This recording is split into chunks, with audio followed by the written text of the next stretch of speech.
That's a question for the Attorney General, I think. Yeah. Mayor, to what extent are you planning to cooperate in this new framework, or is the city planning anything to prevent this from happening, including any legal action? Well, I think all legal, I think you probably saw the Attorney General for the district, Brian Schwab's a statement about reviewing all legal matters, and I think those matters are under review. The plain language, however, of the Home Rule Charter, in the case that there is a declared emergency, it allows the president, it authorizes the president to make those requests. And it says the mayor shall comply with those requests. So, yeah. Marielle with DC News Now. Are there any concerns that, with this rhetoric that we have NPD, the National Guard, possible other law enforcement agencies on the ground, that there will be confusion about who is in charge, who these officers answer to, and how people should respond if approached by any of these? Well, we should note, and we have been advised, and we will continue to make this clear that this is needed in our city, that all law enforcement be identifiable by a uniform, a badge, a jacket, so that people know that they are law enforcement. And the chief, in her coordination with the kind of the command on the federal side, will make clear kind of how the protocols for response. And if there's any additional information we need to get out to the public, we will. But the main point is this: everybody should follow the law, the police and the community. And that's the case now. It was the case last week, and it was the case the week before that. So nothing has changed about that. Yeah. Would you be able to respond to the statement that came out from the DC Police Union? They come out with a statement, they stand with the president, and that they have also said crime is spiraling out of control. They're also calling for the president to go even further and repeal some of the legislation that DC Council passed in 2020. I'm afraid I haven't seen that statement yet, so I don't want to comment on it. We have, worked very closely with the DC Police Union. Some issues they've advanced, I totally agree with. Others I haven't. One thing that we are squarely supportive of is making sure that our department can recruit more officers and get to a number that I think we need. We've worked cooperatively with them on recruitment and retention activities, on some other changes to the law that were very objectionable to the union and our members, and we will continue to do that. Yeah. Peace and blessings. So, in what way, if any, does this change your strategy in terms of your relationship with the president? You've been pretty cooperative, pretty diplomatic, but he's saying one thing about crime, you're stating facts, and he's still infringing on your role as mayor. So, as far as your relationship and your strategy, are you what do you intend to do as far as, engaging with them? Well, we engage with all officials that impact the district, and that includes the president. So I don't expect that would change from our part. But as far as, now, if I may follow up. Sure. Are you going to go what some might consider a bit harder and pushing back against what he's trying to do? Will your tenor change or intensify? My tenor will be appropriate for what I think is important for the district. And what's important for the district is that we can take care of our citizens. And if people are concerned about a president's ability to have the MPD police department be responsive to the Department of Justice, the time to address that is when we're talking about statehood for DC. If people are concerned about the president being able to move the National Guard into our city, the time to do that would have been when the Congress had a bill that it could have given control of the DC National Guard to DC. So there are things that when a city is not a state and not fully autonomous and doesn't have senators, that the federal government can do. Yeah. Yeah. Just to follow on his question, you at times in President Trump's first term were more confrontational with him, especially in 2020. You're trying to be more cooperative this time. Any second thoughts about that approach? And are you planning any sort of defiance, symbolic or whatever, in light of this? Well, I would refer you to the law. Home Rule Charter, he referred to it. I would refer you to the executive order. And so everything that we have said maintains my authority given by the Home Rule Charter. Yeah. Josh Chapin, Channel 7. I just want to be clear also that this ramp up, this emergency we're talking about is a brief period. It's like a 30-day period, am I right? The charter gives him the ability to do it for 30 days, yes. So that means cooperating with the, whatever he wants to do. Well, it means that we follow the law, and that the MPD follows the law as well as all of the federal officials who are here. It's also important and we will do this in our communications with them, understand like what they're looking to see. So the fact that we have more law enforcement and presence in neighborhoods, that could not, that may be positive if people are, if it's a positive action. That's what the executive order says. Yeah, Mark. A couple quick questions. One, do you know, will the National Guard be armed? I don't know. And then, what if the Attorney General directs the Chief of Police to redirect sources to do something that you and the Chief disagreed with? For instance, redirect resources from east of the river to the federal enclave or something like that. Will you comply with, you say you're going to follow the law, you say you want to be cooperative. What if you get a directive from the White House or the Attorney General that you just steadfastly don't agree with and think it's the wrong move and would jeopardize public safety in other neighborhoods? Will you comply? I don't have any reason to think that at this point, Mark, so I don't want to speculate about that.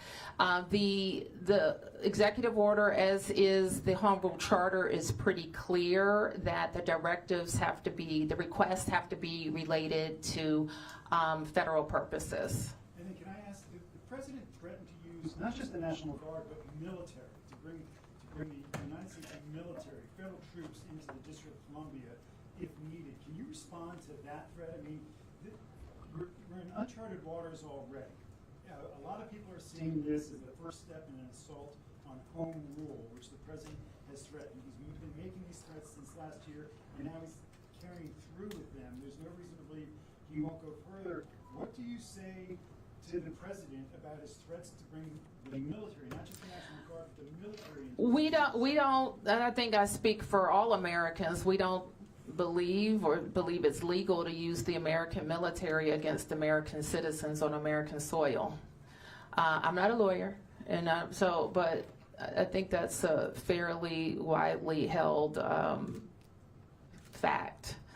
And so, but we've seen them move, I think, the active military into California. So it's a question. We've seen active military on the borders of DC some years ago, and we don't believe that our military should be used against American citizens. Yes? Mayor Bowser, can you talk a little bit about the communication that you did receive before this morning? Did you know what this announcement was going to be before today? And can you just talk about the communication writ large before today? And secondarily, what do you say to DC residents who wanted to hear more from you, specifically in the last 5 days, being forthright, speaking to press and media? Can you just talk DC residents know I'm forthright. That's not a question. DC residents know that, and this press corps should know I speak to you all the time. So you should know that as well. And your question was when I did not know that the request of MPD would be made. I believed that they would announce that they were going to call up the National Guard. I had one brief phone call related to the National Guard issue over the weekend. Mayor? Yes. Can you identify yourself? Brian Topper, CNN. Okay. Can you tell us what your main challenges are going to be? Chief Smith and the DC Police working with federal officials, and are you concerned that any federal official overseeing the DC Police Department is not going to know the city as well as Chief Smith and your officers? Chief Smith oversees the MPD. And all of the requests and coordination for the federal request. I don't really have a doubt that is going to, among those officials who are law enforcement officials who have experience working together, I don't have a big concern about that communication and coordination happening. Who hasn't yet? Hi, Emma Huber with the Washington Post. During the news conference this morning, President Trump spoke about how he wanted to empower DC police to hit back harder. Are you aware of any changes in the works to MPD's use of force policies, and does that kind of rhetoric, how do you feel about that kind of rhetoric? Our police officers are highly professional, well-trained officers that we support with training throughout their careers. We're proud of where our department has come from in terms of their level of professionalism.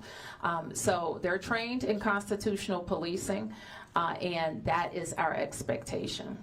Yes. Hold on, you've asked the question one more. Owen Hayes, NBC News, just to follow up on that a bit. Yeah. So will they still be fully subject to local regulations when it comes to use of force, body cameras, while under federal control, MPD officers? MPD reports to the chief of police, and they are subject to DC and local laws as well as federal laws. And that will continue even under this plan? Yes. Yes. Emiliana with News Nation. You said earlier that they did not tell you about this announcement before it happened today. Did the White House or the president bring up their concerns with crime before last week? The president talks about crime all the time. Specifically in D.C.? Yes. Have you not heard the president from the campaign trail? In every conversation I have with him, we're always briefing the president on our progress. In fact, my first meeting with him after he was elected the second time, we went over the crime trends. We went over how we're seeing decreases. So the president is read in on our efforts. Who hasn't? Yep, over here. Associated Press. A lot of this seems to be perceptions of what constitutes an emergency.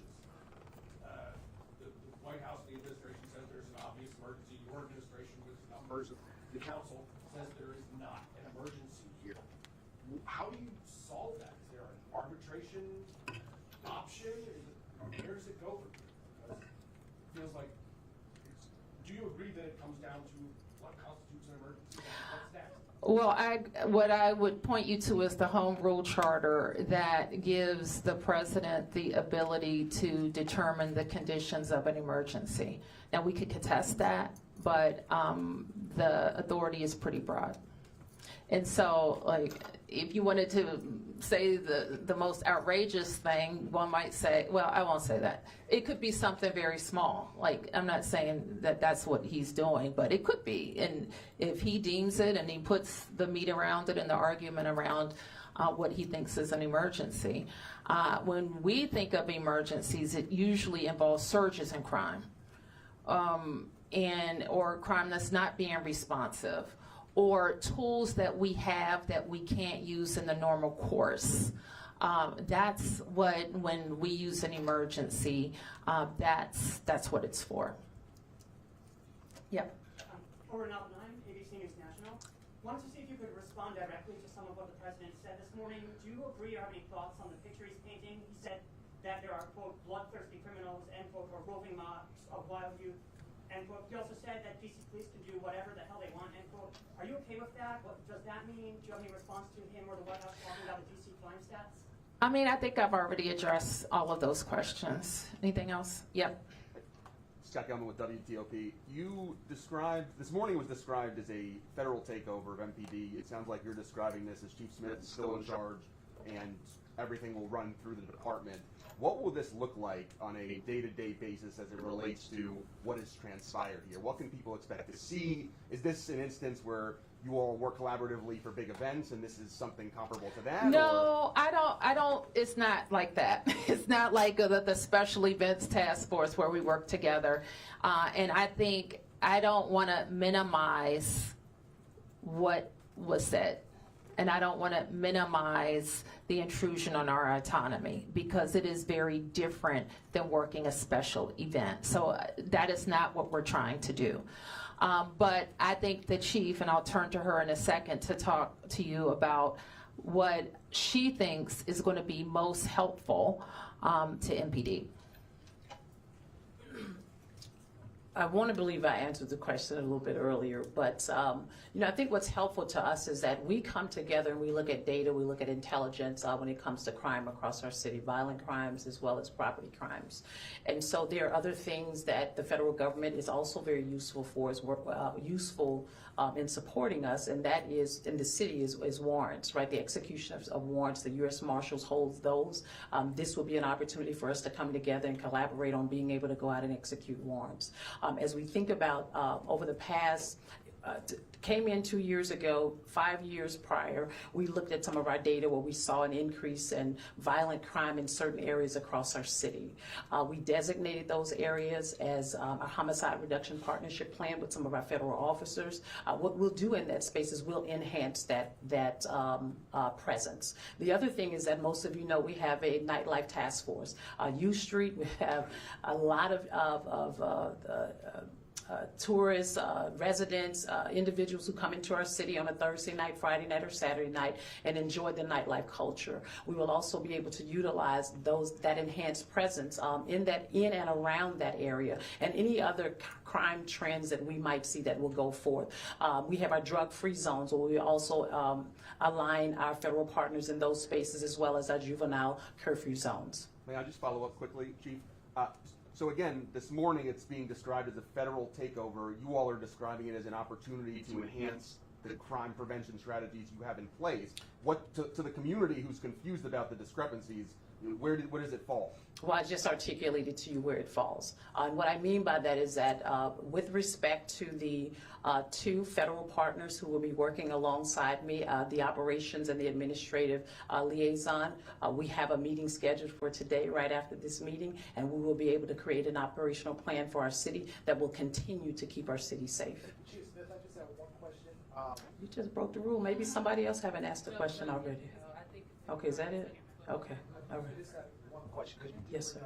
Data a lot we've talked about, Mhm. the data has come from MPD Yep. saying that crime has been going down. However, this morning Trump did cite a report where a sergeant was accused of messing with the crime numbers. So would you be able to respond to some of what Trump said directly this morning? Well, I cannot respond to any internal investigations, and I think, as you know, we do not talk about personnel actions with regards to our personnel. Sam. A two-part question. For me? Yes. Okay. And this is in regards to the youth. What is your professional assessment of how FBN has handled the so-called youth takeovers? And I guess the second part of my question might be more appropriate for the mayor, but Well, can I ask the first question, then you can ask the mayor the second question. I think when it comes to the juveniles, and I've said this, you know, I'm very passionate about young people who are going to do great things in our city, and we have a lot of young people who are moving in that trajectory and in that space. The problem is we have a small subset of young people who do not, and I've said to parents, you need to know where your children are. We've talked about this over and over again. The mayor has enacted an executive order so that I, as the chief, can designate juvenile curfew zones around our city so that we can still give young people the opportunity to be able to be in those spaces based on what the laws and the regulations state, but we won't allow the disruptive behavior, and we've seen that time time and time again. We've looked at intelligence, we've looked at data. Sometimes we look at things that are on social media to help guide our decisions. We want young people to be safe in our city. We want them to be able to enjoy the activities of our city, but we're not going to tolerate that kind of criminal activity that we've seen in the past. The juvenile curfew zone that was enacted, we've seen a decrease in our juvenile participation in those locations. Yeah, and Madam Mayor, Yes. if I may, how effective would it be to federalize crimes that you commit? Because I keep hearing that from the U.S. Attorney for D.C., but how effective would that be as a crime prevention strategy in your opinion? Well, I have had a pretty, we had a meeting with the U.S. Attorney for Janine Pirro last week, and she does have a lot of interest in juvenile crimes and how her office can be more engaged. What I committed to her then was having some conversations around the laws that she's concerned about with members of the council, and seeing if there's any possibility of a omnibus to change that. With regard to who prosecutes or what crimes she can prosecute, that's not a local law change. That would be a congressional change. So if I hear you correctly,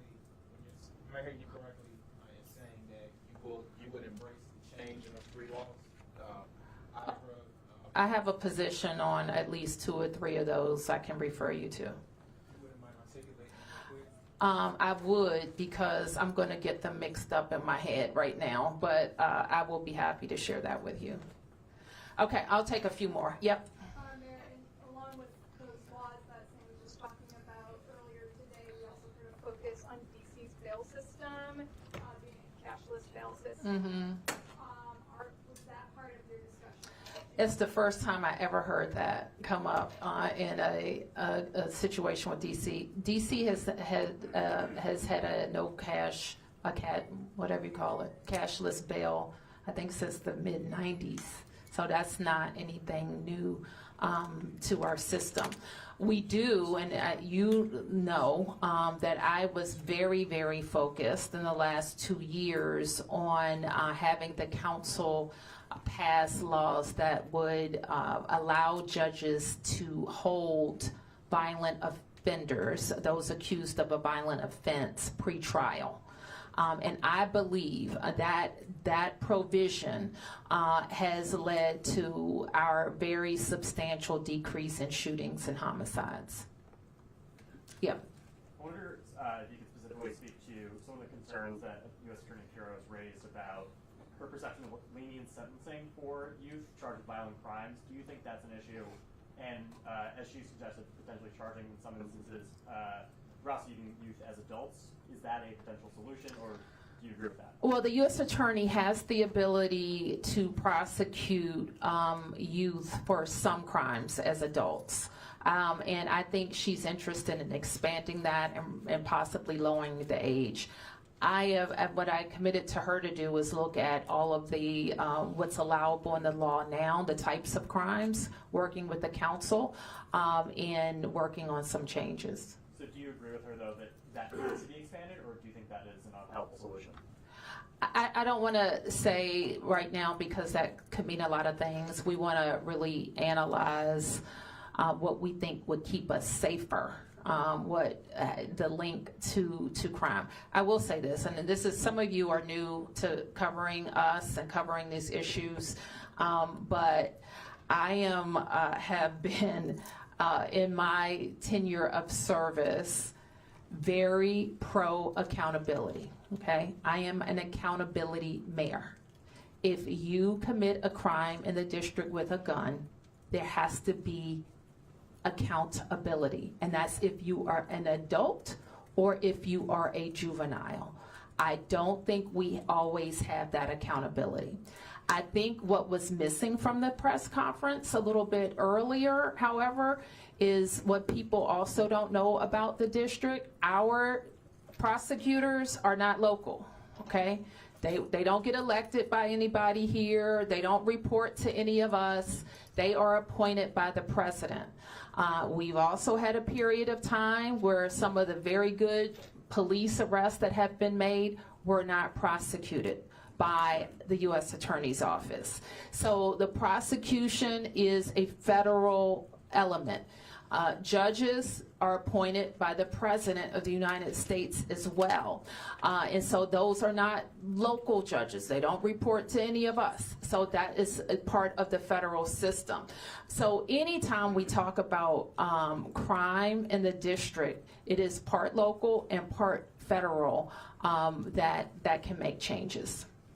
All right, I'll take just a few more. Mark. Mayor Bowser, the president made numerous threats about removing homeless encampments and dealing with people in the district who are experiencing homelessness. Can you talk about what preparations that you're making, that your administration is making to facilitate this and put this, have you had any of those conversations with the White House, what that's going to look like and where these people would go, if they would be FD12 We really haven't gotten any more detail about the plan, about the words that he said. It wasn't referenced in the executive order that came down, so we're going to work. And I believe he had a previous executive order that also identified Attorney General Bondi as a point of contact as it relates to homelessness. And such. So we'll follow up with her. Okay, last two questions. Yes. I want to go back again to the Federal Commissioner of the Metropolitan Police Department. It sounds like the chief has described this person very cold as an advisor, as a liaison, as some. The president, people were saying that person, this Terry Cole, is going to be in charge of. I can't really comment on that, Tom. I can only tell you what's in the executive order, and that's what controls. Yep. Will DMHS be coordinated with law enforcement? Can you identify yourself? Hi, I'm with Street Sense Media. Okay. What's your name? Maddie Kessler. Okay. Thanks, Maddie. Yeah. Will DMHS be coordinating with law enforcement when it comes to increasing academic clearings Trump has asked for? And then if AG Bondi directs local law enforcement to arrest people experiencing homelessness out of DC, will Chief Smith comply? Well, let me just say what MPD needs to be focused on, and it's violent crime. We simply, like our force, when the chief deploys every day and every night, is focused on people who are committing crimes in the district. So I'll leave it at that. Mayor, one more if I could. Okay. You testified to Congress after the 2020 racial justice protests when there was concern that Trump might take control over MPD at that time, that would be a complete disaster, that you were worried that you're going to lose control of the city. Can you reflect on this moment today? Do you feel that you're at risk of losing control of the city? Are you worried this is going to be a complete disaster? I'm going to work every day to make sure it's not a complete disaster. Let me put it that way. And I think that with Chief Smith's leadership and her expertise in both the federal space and the local space, we are going to do our level best to maintain, as the chief talked about, to maintain the trust that DC residents have in us. What could be a disaster is if we lose communities who won't call the police. That could be a disaster. What will be a disaster if communities won't talk to the police, if a crime has been committed and could help solve that crime. That could be a disaster. It would be a disaster if people who aren't committing crimes are antagonized into committing crimes. That would be a disaster. So we're going to work every day to get this emergency put to an end. I'll call it the so-called emergency, and continue to do our work. And at the same time, make sure that if these are like the law enforcement officers who are called, they're leaving their homes, their towns, maybe doing double shifts. If our National Guard are deployed, they're leaving their primary mission to come. We don't want their time to be wasted. We want to be strategic and work with them. But I'll end by saying this. If we know the tools that are available to the district if we are experiencing a surge in crime, and I put them in place before. It includes curfews. I have asked the council to pass emergency legislation. I've asked the Congress for additional funds. We've done all of those things. So there's nobody here, and certainly nobody who works for me, who wants to tolerate any level of crime. And I know it's frustrating sometimes to hear if I say our crime numbers have gone down, yet you've been a victim of crime. It doesn't matter to you if crime has gone down, if you were a victim or you know someone who is a victim. So we understand that. We work every day to stop crime. Thank you, everybody.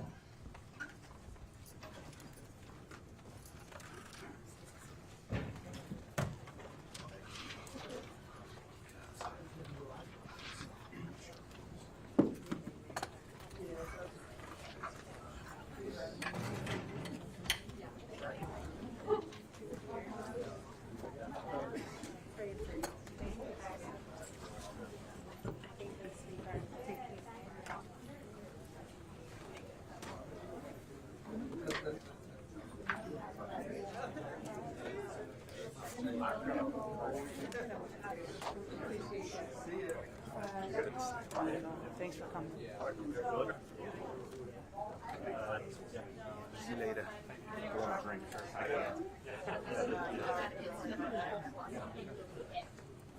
They're for vending machine. Oh, it has? We'll circle up.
The severity of this announcement by the White House, insisting that this is more about cooperation between the local and federal, rather than a takeover of the police department by the federal government. And so she was asked numerous times by several of us to kind of square that circle, and she really just kind of danced around that, talking about how the chief is maybe needed to take their counterparts in the federal government and the Attorney General's office to come to their hand maximize and utilize all these resources. That's not what we heard the president say this morning. It's not what we heard Pam Bondi say this morning. So there seems to be a real disconnect